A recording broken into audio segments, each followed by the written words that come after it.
坐渡轮，坐这个ferry上岛。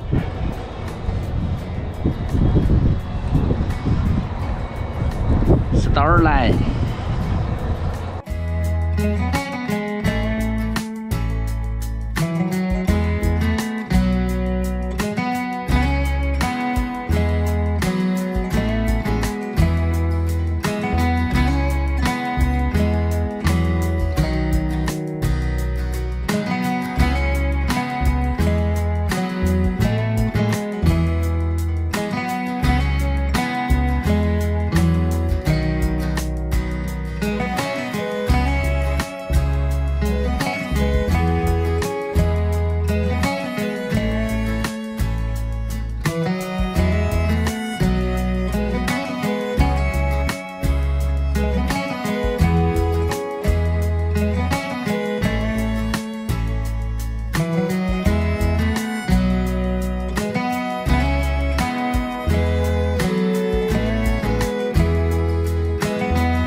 Excitement on Mackinac Island in a long time is cleaning the sewers out. They do it every year, and they're not sure. It takes several people to get it done. Well, welcome to Mackinac Island. Do we have some first-time visitors? Yes. Yes. Okay. All right. Well, you may have noticed already we have bicycles and horses, but have you noticed we have fudge shops? Yeah. Well, an island secret, those fudge shops all give free samples.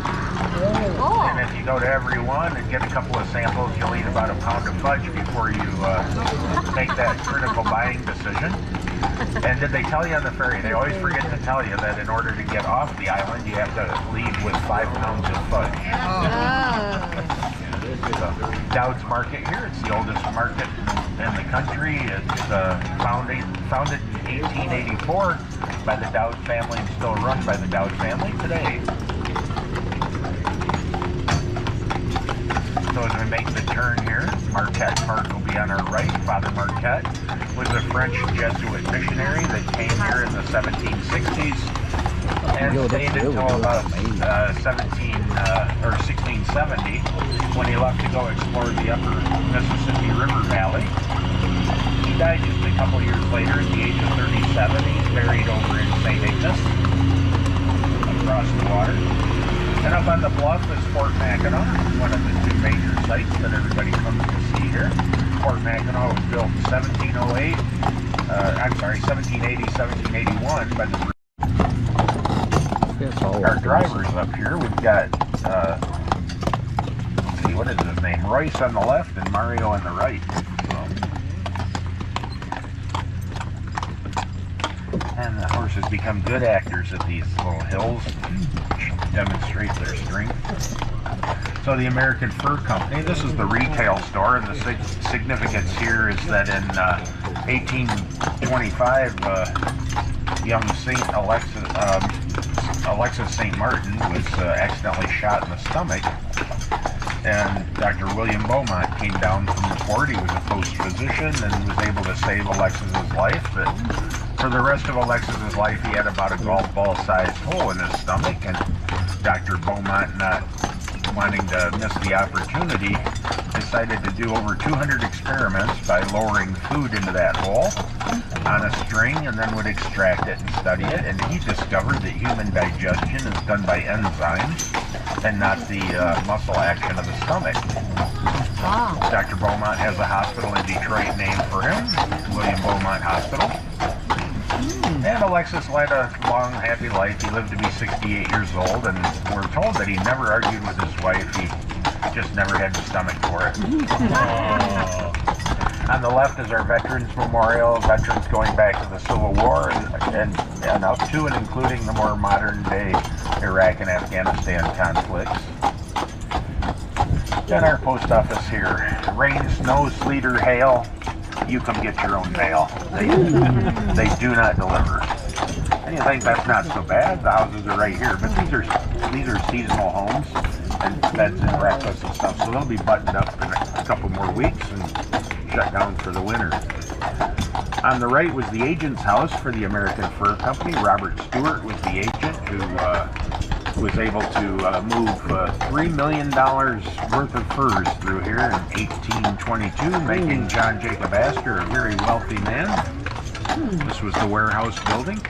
This was actually more the main street of the island in the day, and you would have seen fur traders and business people up and down the road. And Main Street really developed as part of as tourism took hold here around the 1860s. Our courthouse and police department, we do have 8 police officers, and they patrol on foot or on bicycle. They do have a truck. If there's a severe emergency they're needed at, they can jump in the truck. We do have 3 modern fire engines and 2 ambulances. And pretty calm on the island, so we don't see them out very often.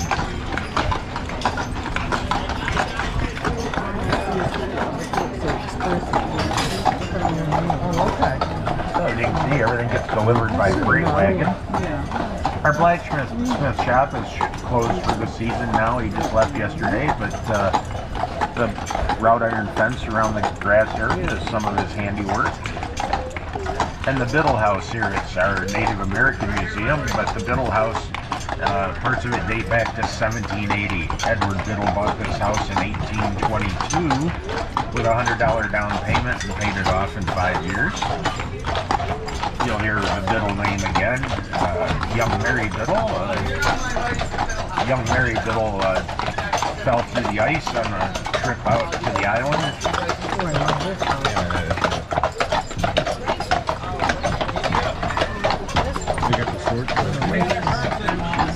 They're faster than us. Yeah, and not quite. I like to look at it as if you get more quality time with me. I like that. I like that. If you take us up on that fudge offer and you're not feeling well, you can come to the medical center here. We have 1 doctor and 4 nurses take care of the 500 island residents and all the visitors. Serious injuries can be sent to Petoskey, about 40 miles away.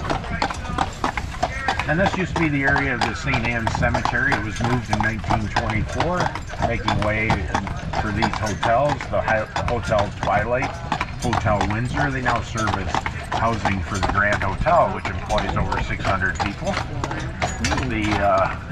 Back in the tourism, as tourism was taking hold into these hotels would have been very busy places. Come on, Mario.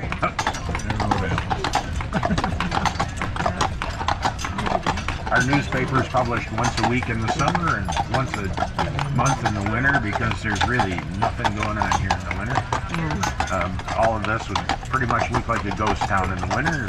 Awnings will come down, signs will be taken down, and buildings buttoned up for the winter.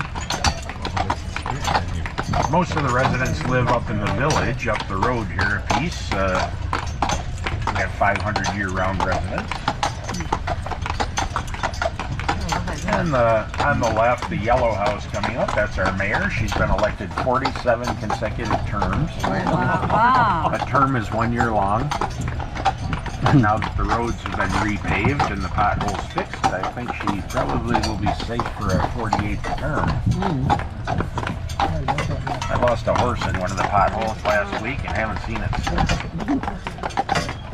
On the right is Chambers Livery, the Chambers family who started a livery and taxi service here on the island.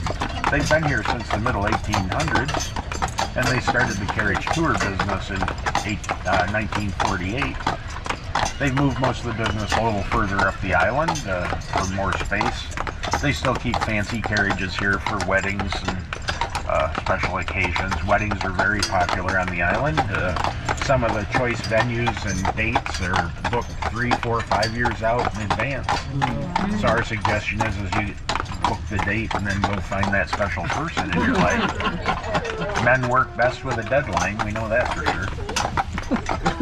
So lilac trees are very popular on the island. The lilac tree here on the corner by the Astor House was dated by scientists back over 180 years. And every year we have a lilac festival in June, and it culminates in a big parade on Father's Day Sunday. When the lilacs are in bloom here, that's the only time you'll smell something other than horses. And when they are in bloom, you can smell them all over the town, including sometimes clear down at the docks. They're so fragrant. We have 18 hues, and, 68 varieties and 18 hues of lilacs on the island.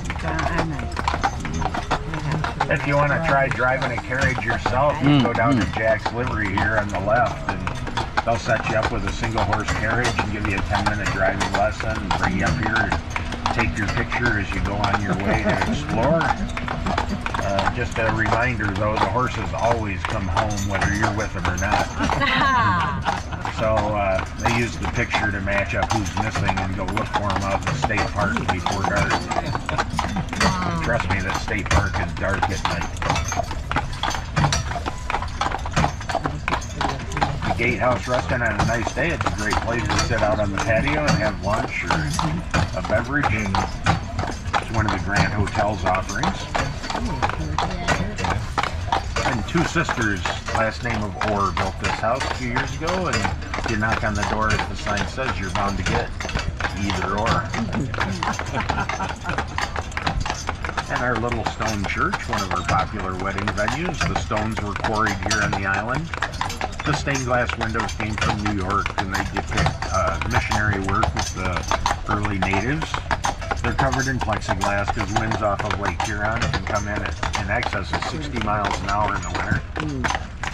And our public school is on the left here, the other side of the lilac bushes there. We have 75 or 78 students this year, and our graduating classes range from 2 to 11.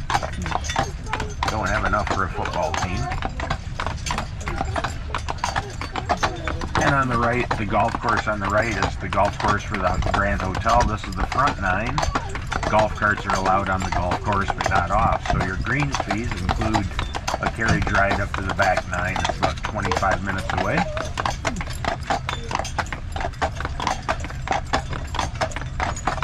And we're on this is Grand Avenue or Grand Hill for the Grand Hotel, which is up ahead. If you come walking up this way later and you follow the gravel path back through the woods, it takes you to the lower gardens, and it takes you past the Esther Williams swimming pool. Jimmy Durante and Esther Williams made a movie in 1947 called This Time for Keeps. And Esther Williams is supposedly swimming in the Grand Hotel pool. That's our governor's summer cottage, mansion up on the hill there on the right.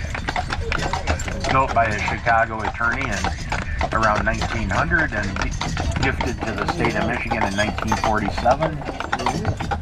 And the attorney that gifted it was smart enough to include in the stipulations that if the state of Michigan ever sold it, they would sell it to one of his relatives for $15,000, the cost of construction. It's valued at a little over $6 million right now. Come on, Mario. And Christopher Reeves and Jane Seymour made a movie Somewhere in Time here on the island back in 1979. One of only 2 times that automobiles been driven on the island. The other time was when Vice President Pence came here to visit, and the Secret Service insisted on a motorcade when they found out our bulletproof carriage wasn't available. So the Grand Hotel, most people come here to see. The porch is 660 feet long. It's the longest covered porch in the world. They do charge $10 to go into the public areas of the hotel, but it's a well-spent $10. It's very interesting. You go sit in a rocking chair on the porch, or go up to the Tupelo bar up there at the top, and you get some great views of the Straits. And you don't have to buy anything; you snap some pictures. And the interior of the hotel will give you some great decorating ideas that you'd never incorporate in your own house. It's quite opulent, but worth $10 in my book.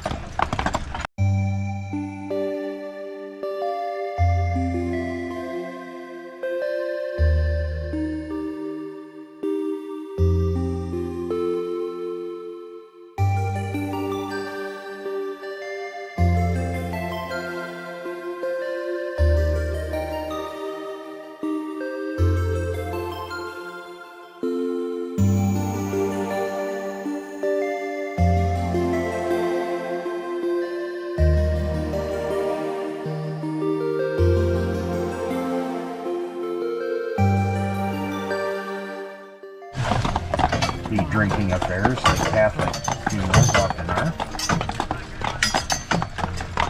But even in death, the Protestants and the Catholics don't seem to get along. The Protestants have been bragging about how their fence is holier than the Catholics' fence.